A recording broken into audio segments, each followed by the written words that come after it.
لیکن جب مجھے وہ نوکری مل گئی تو پھر مجھے یعنی وہ جو سیٹسفیکشن تھی اس کی وہ ختم ہو گئی. تو میں نے پھر میرے سارے جو باقی ساتھی تھے وہ اس وقت امریکہ جا رہے تھے چونکہ ہمارا وزٹ ویزا آسانی سے لگ جاتا تھا, تو انہوں نے مجھے بھی کہا کہ امریکہ چلو اور وہاں جا کے اب کچھ اگلی منزل وہ ہوگی. تو میں نے کہا میں تو PIA کی نوکری بھی چھوڑ دوں گا, اور میں نے پھر یہ فیصلہ کیا کہ میں اپنے لیے کام کرنے کے بجائے اگر دوسروں کے لیے کام کروں تو اس کے اندر اللہ تبارک و تعالیٰ میرے لیے زیادہ سیٹسفیکشن دے گا. اور چنانچہ اپنے چند دوستوں کے ساتھ مل کر یہ ڈسکشن ہم نے شروع کی کہ اگر کام کریں تو کیا کریں. تو پھر ہمارے ذہن میں آیا کہ ہمارا ہر مسئلہ تعلیم کے ساتھ جڑا ہوا ہے, صحت کا مسئلہ بھی تعلیم کے ساتھ جڑا ہوا ہے, روزگار کا مسئلہ بھی تعلیم کے ساتھ جڑا ہوا ہے. تو اگر تعلیم کے اندر ہم بہتر ہوں گے, اور تعلیم میں بھی ہمارا اصل مسئلہ تعلیم اور تربیت دونوں کو یکجا کرنے کا ہے, تو پھر ہم نے فیصلہ کیا کہ ہمیں تعلیم کے میدان میں کام کرنا چاہیے. تو پھر آپ نے ریڈ فاؤنڈیشن یعنی پہلا اسکول بنایا آپ نے, پہلا اسکول کب بنایا آپ نے؟ یہ 1994 میں آزاد کشمیر کے ایک دور دراز دیہات میں ایک استاد سے 25 بچوں سے اور 25,000 روپے سے ہم نے پہلے اسکول کا آغاز 1994 میں کیا. 1994 میں جی. اور آج کتنے اسکول ہیں سر؟ اس وقت ہمارے 390 اسکول ہیں جن کے اندر اس وقت 1,12,000 بچے پڑھتے ہیں اور 7,000 اساتذہ کام کرتے ہیں. گویا جو ایک استاد تھا ہمارا تو وہ 7,000 میں چلا گیا ہے, اور جو 25 بچے تھے وہ الحمدللہ اللہ تبارک و تعالیٰ نے اس میں اتنی برکت دی ہے کہ وہ 1,12,000 بچے اس وقت ہمارے تعلیمی اداروں میں. یہ کتنے بچے اب تک پاس آؤٹ ہو چکے ہیں آپ کے؟ تقریباً 1 لاکھ سے زائد بچے ہیں جو اس وقت تک ہمارے تعلیمی اداروں سے پڑھ کر اپنی عملی زندگی کے اندر جا چکے ہیں, اور ان میں سے بہت کامیاب بچے ہیں جو زندگی کے مختلف میدانوں میں ڈاکٹرز, انجینئرز, پائلٹ, ہر طرح اور ہر شعبے کے اندر دنیا بھر میں ہمارے بچے جو ہے اس وقت جا چکے ہیں. آپ کے اسکول جو تھے میٹرک تک ہوتے ہیں؟ ہمارے اسکول بالعموم انٹر تک ہیں. ہمارے 45 انٹر کالج ہیں اور 99 ہائی اسکول ہیں, پھر ہمارے مڈل اور پرائمری اسکول. ٹھیک ہو گیا. اچھا یہ فرمائیے گا سر کہ یہ جو 390 کے قریب آپ کے اسکول ہیں, بلڈنگ ساری آپ کی اپنی؟ ہم نے جو آغاز کیا تھا وہ تو کرائے کی عمارتوں میں ہی کیا تھا, چھوٹی چھوٹی بلڈنگ لے کے ان سے ہم آغاز کرتے تھے. وقت کے ساتھ ساتھ پھر ہم نے اپنی عمارتیں بھی تعمیر کرنی شروع کی ہیں. اس وقت ہم نے 124 اپنی پرپز بلڈ بلڈنگز بنائی ہوئی ہیں, اور 700 کے لگ بھگ ہمارے پاس عمارتیں کرائے پہ ہیں. چونکہ ایک اسکول میں کئی عمارتیں بھی بعض اوقات چاہیے ہوتی ہیں, اس لیے اسکولوں کی تعداد تو 390 ہے, لیکن ہماری عمارتوں کی تعداد 124 ہماری اپنی عمارتیں ہیں اور 700 کرائے کی عمارتیں. اسے یہ فرمائیے گا کہ کوئی بھی بزنس جب ہوتا ہے نا تو کوئی نہ کوئی انسان کے پرنسپلز ہوتے ہیں کہ میں یہ بزنس کر رہا ہوں تو اس کے یہ پرنسپلز ہوں گے. تو جب آپ نے ریڈ فاؤنڈیشن بنائی تو آپ کا کوئی پرنسپل بھی تو ہوگا نا, آپ نے کچھ سوچا ہوگا نا یہ میرے اصول ہے جس میں کمپرومائز نہیں کروں گا. میں نے ابتدا میں اپنی 2 ویلیوز بنائی تھیں. پہلی ویلیو تو میں نے یہ بنائی کہ میں یہ کام خالص اللہ کی رضا کے لیے کر رہا ہوں, تو میں اس سے اپنا کوئی مالی فائدہ اس کے اندر مجھے نہیں رکھنا.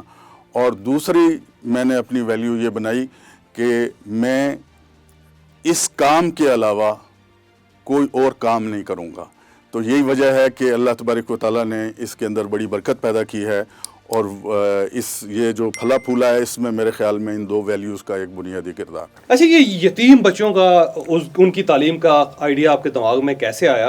اور یہ جو 28,000 بچوں کے والد ہیں آپ اس وقت پاکستان میں, میں سمجھتا ہوں بڑی یونیک مثال ہے کہ ایک شخص نے 28,000 یتیم بچوں کو اون کیا ہے, اور ان کی تعلیم, تربیت, کپڑے, کتابیں سب کچھ ان کی ذمہ ہے. اور 28,000 بچوں کو, یتیم بچوں کو, انہوں نے فیصلہ کیا ہے کہ ان کو زندگی میں کامیاب ترین شخص بنائیں گے, اپنا کامیاب ترین بچہ بنائیں گے. تو یہ 28,000 یتیم بچوں کو اون کرنے کا آئیڈیا کیسے آیا آپ کے دماغ میں؟ 1994 میں جب ہم نے ریڈ فاؤنڈیشن کا آغاز کیا تو 1996 میں نے اپنے تمام اسکولوں کو یہ کہا, اس وقت جو بھی ان کی تعداد تھی, کہ آپ یتیم بچوں کو فری میں داخلہ دیں. تو کوئی خاص داخلے نہیں ہوئے. تو میں نے تھوڑی سی تحقیق کی تو پتہ چلا کہ ان بچوں کے پاس تو یونیفارم اور کتابیں اور اسٹیشنری کچھ بھی نہیں ہے, وہ تو سرکاری اسکولوں میں بھی نہیں جاتے. تو پھر میں نے فیصلہ کیا کہ ان کی یہ جو تعلیمی ضروریات ہیں ان کو بھی ہم پوری کریں گے, اور ہم نے اپنے اسکولوں کو کہا کہ آپ ان بچوں کو داخلہ دے دیں, اور جہاں سے باقی بچوں کے لیے کتابیں آتی ہیں ان کو ادھاری کتابیں لے کے دے دیں, اور جہاں سے باقی بچوں کے یونیفارم آتے ہیں یونیفارم بھی لے کے دے دیں. تو 384 بچوں کا داخلہ اسکولوں نے کیا, اور اس سے پھر ہم نے ایک ان بچوں کی اسپانسرشپ کا آغاز کیا, اور الحمدللہ اس وقت ہمارے پاس 12,000 سے زائد بچے جو ہے وہ ایک وقت میں ہوتے ہیں. ہر سال 1,000 سے زائد بچے نئے آ جاتے ہیں, یتیم بچے, اور ساتھ جو پاس آؤٹ بھی ہو کے نکلتے رہتے ہیں. 12,000 اس وقت ہمارے تعلیمی اداروں کے اندر بچے پڑھ رہے ہیں, جبکہ 16,000 کے لگ بھگ بچے فارغ ہو کر جا چکے ہیں. اور جاوید صاحب کتنی خوشی کی بات ہے میرے لیے کہ جب کوئی بچہ مجھے ملتا ہے اور وہ یتیم بچہ مجھے یہ بتاتا ہے کہ آپ کی تھوڑی سی کوشش کی وجہ سے میں اس وقت زندگی کے شعبے میں اتنا کامیاب ہوا ہوں, میں اس وقت ڈاکٹر ہوں, میں اس وقت انجینئر ہوں. اور بعض بچوں کے بارے میں ہمیں بعد میں پتہ چلتا ہے. ایک بچے کی میں نے ویڈیو دیکھی تو پتہ چلا کہ وہ شفا میں جو ہے وہ اسپیشلسٹ ہے اور میڈیکل اسپیشلسٹ ہے, اور اس نے اپنے انٹرویو میں کہا کہ میں ریڈ فاؤنڈیشن کا ایک یتیم بچہ ہوں. تو اس سے بے حد خوشی ہوتی ہے کہ اللہ تبارک و تعالیٰ نے ایک ہماری چھوٹی سی کوشش تھی, اس کے نتیجے میں اللہ تبارک و تعالیٰ نے بے شمار انسانوں کی زندگیاں بدل دی. اچھا محمود صاحب, ظاہر ہے آپ کی بڑی شاندار زندگی ہے, ایک سیلف میڈ آدمی ہے جس نے میٹرک بھی 10 اسکولوں میں جا کے کیا, اور اس کے بعد وہ اس نے ایک اسٹرگل کی, پھر اس نے ریڈ فاؤنڈیشن بنائی, ایک ایسا ادارہ بنایا جو پاکستان میں ایک یونیک جس کی مثال ہے, اور ساتھ ساتھ آپ 28,000 بچوں کو آپ نے تعلیم 16,000 کو دے چکے ہیں, 12,000 کو آپ دے رہے ہیں. کس کام کو آپ اپنے زندگی میں امپورٹنٹ سمجھتے ہیں؟ آپ سمجھتے ہیں کہ یہ سب سے بڑا کام ہے, اور وہ کام ہے جو میری بخشش کی وجہ بھی بنے گا اور میری کامیابی کا پیچھے بھی اسی کا ہاتھ ہے, وہ کون سا کام؟ اصل میں تو ایک فرد کی اگر آپ زندگی کو تبدیل کر دیتے ہیں, اس کے لیے امکانات کے دروازے کھول دیتے ہیں, تو یہ آپ کی زندگی کا وہ امپیکٹ ہے جو اللہ تبارک و تعالیٰ یقیناً اس کو قبول کرے گا, اور اس کے نتیجے میں ہمیں یہ امید ہے کہ اللہ تعالیٰ آخرت میں ہمیں اس کا اجر دے گا. تو یہی ایک سوچ ہے جس کو پیش نظر رکھتے ہوئے میں اس ایریے میں آیا بھی ہوں, اس میدان میں نے کام کا بھی آغاز کیا. اور میں سمجھتا ہوں کہ تعلیم کے ساتھ بچوں کی جو اخلاقی تربیت کرنا ہے وہ سب سے بنیادی اس وقت کا ایشو ہے, اور اسی کے اوپر ہم توجہ دے کے اسی کے اوپر فوکس کر کے ہم پاکستان کو بحرانوں سے نکال سکتے ہیں. اچھا محمود صاحب, یہ فرمائیے گا, یہ جو یتیم بچے ہوتے ہیں ان کی ظاہر کفالت کر رہے ہیں, آپ کو کتابیں بھی دے رہے ہیں, ساتھ ساتھ آپ ظاہر ان کو تعلیم بھی دے رہے ہیں, تو ایک یتیم بچے کا خرچہ ایک سال میں کتنا آتا ہے؟ ایک یتیم بچے کے لیے ہم اس کو یونیفارم بھی دیتے ہیں, ہم اس کو اسٹیشنری بھی دیتے ہیں, ہم اس کو جوتے بھی دیتے ہیں, اور اسکول کا جو ایکسپنسز ہیں اس کے ملا کے ایک بچے کے لیے سال میں 20,000 روپے درکار ہوتے ہیں. اس میں جو پرائمری کا بچہ ہے اس کا خرچہ تھوڑا کم ہوتا ہے, جو کالج کے لیول پہ چلا جاتا ہے اس کا خرچہ تھوڑا زیادہ ہوتا ہے. یہ ایک ایوریج ہے جو سب بچوں کی ہم نے نکالی ہوئی ہے, ایک پول ہے جس سے سب بچوں کے اخراجات ہو رہے ہوتے ہیں, اور ایک آدمی 20,000 روپے دے کے ایک سال کے لیے وہ ایک بچے کی کفالت, تعلیمی کفالت اپنے ذمہ لے لیتا ہے, اور اس کے نتیجے میں وہ بچہ جو ہے وہ پوری تعلیم کے مواقع اس کو حاصل ہوتے ہیں, اور وہ پھر اپنی زندگی کے اندر کامیابی کی طرف چلا جاتا ہے. 20,000 جو ہے اس کو اگر ہم ایک دن میں ڈیوائڈ کریں تو میرا خیال ہے 50 یا 55 روپے. یہ صرف 55 روپے ایک دن کا ہے, اور 55 روپے میں آپ ایک آدمی کی زندگی بدل سکتے ہیں. اور آپ کے اپنے بچے ہیں ان کے دودھ آتا ہے جی 55 روپے میں, یعنی سگریٹ کی ایک ڈبی بھی ہے, سگریٹ کی ایک ڈبی میں آدھی ڈبی آئے گی, تو اگر آپ آدھی ڈبی سگریٹ کی وہ ڈونیٹ کر دیں, یا آدھا کلو دودھ جو ہے لیٹر ہے وہ دودھ روزانہ آپ ڈونیٹ کر دیں, 20,000 روپے سال کے بنے گے, اور ایک یتیم بچہ پل جائے گا, وہ تعلیم بھی حاصل کر لے گا اور زندگی میں کامیاب بھی ہو جائے گا. یہ آپ اپنے بچوں کے صدقے کے طور پہ بھی کر سکتے ہیں. آپ خود ذرا سوچیں کہ آپ کے بچوں کو اللہ تبارک و تعالیٰ نے کیا کیا نعمتیں دی ہوتی ہیں, اور اگر آپ ایک اور بچے کی تعلیمی کفالت کریں گے تو اس کے نتیجے میں اللہ تبارک و تعالیٰ آپ کے بچوں کے بھی مقدر کو اچھا کر دے گا, ان کو بھی آگے لے جائے گا. بچے آپ کے پاس پڑھ رہے ہیں سر؟ اس وقت ہمارے پاس 12,000 بچے ایک وقت میں پڑھ رہے ہوتے ہیں. ہر سال 800 سے 1,000 تک نئے بچے آ جاتے ہیں, ایک تعداد پاس آؤٹ ہو جاتی ہے, اور 16,000 کے لگ بھگ بچے اس وقت تک کا پاس آؤٹ ہو کے اس وقت عملی زندگی کے اندر جا چکے. اسکول ہیں سر آپ کے, باقی اسکول کے جو اسٹوڈنٹس ہیں ان سے آپ کتنی فیس لیتے ہیں؟ ایک ایوریج فیس ہماری, بعض اسکول شہروں میں ہیں وہاں تھوڑی سی فیس ڈیفرنٹ ہے, وہاں کرائے بھی ڈیفرنٹ ہیں, اور زیادہ سکول ہمارے دیہاتوں کے اندر ہیں. ہمارے ایوریج جو فیس ہے وہ 1,000 روپے سے کم بنتی ہے. 950 روپے کے لگ بھگ اس وقت ایوریج فیس ہماری ایک بچے کی بنتی ہے. اور ہماری جو کوالٹی ہے وہ 4-4.5 ہزار روپے والے جو سکول ہیں ان کی کوالٹی ہم 1,000 روپے میں سمجھ لیں کہ ہر ایک متوسط طبقے کے آدمی کے لیے کوالٹی ایجوکیشن کو ہم نے ممکن بنا دیا. لوگ جو ہیں کیا آپ کو مثلا فرض کریں ایک امیر آدمی ہے وہ یہ چاہتا ہے کہ اس کے علاقے میں اسکول بن جائے, تو ایک شخص اگر وہاں پہ بلڈنگ بنا دے اور آپ کو کہے کہ آپ اسکول کو اون کر لیں, تو ایسا بھی پروجیکٹ ہوتا ہے آپ کا کوئی؟ جی بالکل. ہمارے جو 124 اسکولوں کی ہم نے بلڈنگ بنائی ہوئی ہیں, جیسے ہر یتیم بچے کے پیچھے ایک کہانی ہے, اسی طرح سے یہ جو 124 اسکولوں کی عمارتیں ہیں تو ہر عمارت کے پیچھے بھی ایک سٹوری ہے. اور ایسے بھی لوگ ہیں کہ جنہوں نے اپنی زندگی کی ساری کمائی ہمارے حوالے کر دی.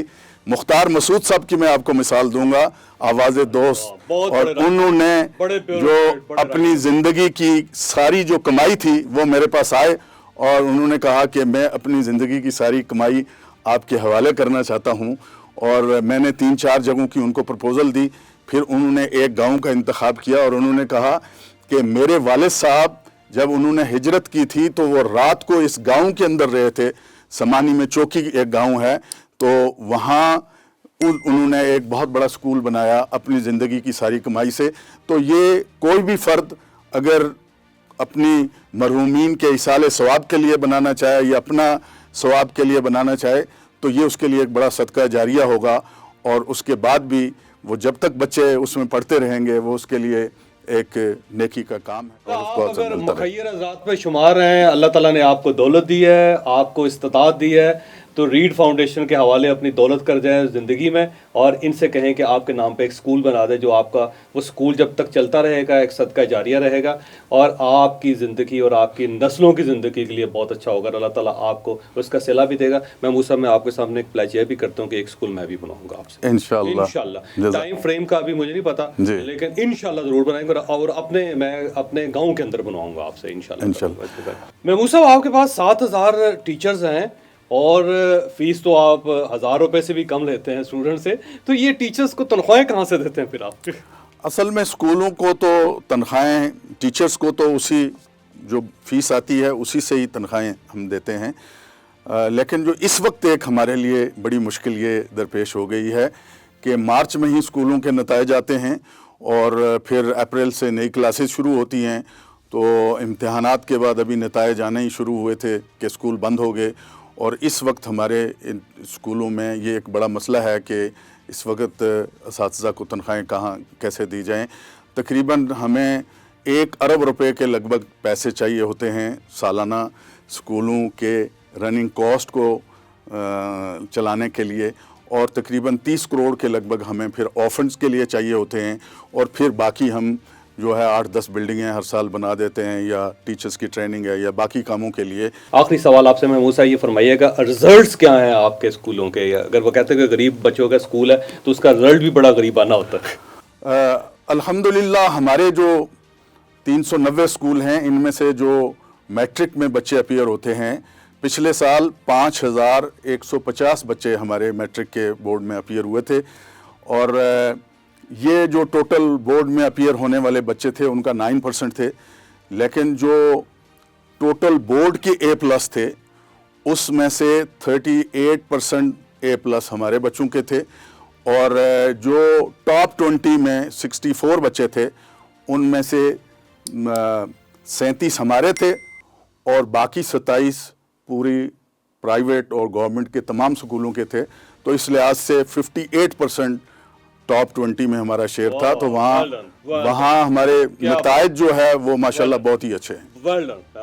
اور آزاد کشمیر میں متوسط طبقے کے لیے ہم جس ایریے میں کام کر رہے ہیں وہاں متوسط طبقے کے لیے ہم نے کوالٹی ایجوکیشن کو افورڈیبل بنا دیا. سر آپ کو کیونکہ اس وقت لاکھوں لوگ سن رہے ہوں گے اور ان لاکھوں لوگوں میں بھی شامل ہوں, تو محمود صاحب سب سے پہلے تو 20,000 روپے کا چیک آپ میری طرف سے قبول کریں, ایک بچے کی کفالت سالانہ میرے ذمے, اور ہر سال آپ کو رمضان میں یہ 20,000 کا چیک ملتا رہے گا جب تک میں حیات ہوں, اور میرے بعد بھی انشاءاللہ تعالیٰ میں اپنے اگلی نسلوں کو بھی کہہ کے جاؤں گا کہ محمود صاحب کو آپ نے 20,000 کا چیک ضرور بھیجنا ہے, اور دعا کریں کہ اللہ تعالیٰ اور ہمیں استطاعت دے تو ہم اور زیادہ بچوں کو لیں. میری آپ سے درخواست ہے کہ ایک یتیم بچے کو ریڈ فاؤنڈیشن میں آپ ضرور اون کریں, کیونکہ اس سے نسلیں بدل جائیں گی اور ان نسلوں کا ثواب بھی آپ کو ضرور ہوگا. مجھے آج بے حد خوشی ہے کہ ایک یتیم بچے کے پیچھے الحمدللہ اب جاوید چودھری صاحب بھی کھڑے ہیں. اللہ تعالیٰ اور آپ کو استطاعت دے, آپ جب اگلے سال آئیں تو یہ 390 اسکول آپ کے 790 اسکول ہو چکے ہوں, اور اسی طرح 28,000 یتیم بچوں کی کفالت کے ساتھ ساتھ آپ 1,00,000 یتیم بچوں کی کفالت کر رہے ہوں اور ان کو تعلیم دے رہے ہوں. آپ کا بہت بہت شکریہ. جزاک اللہ.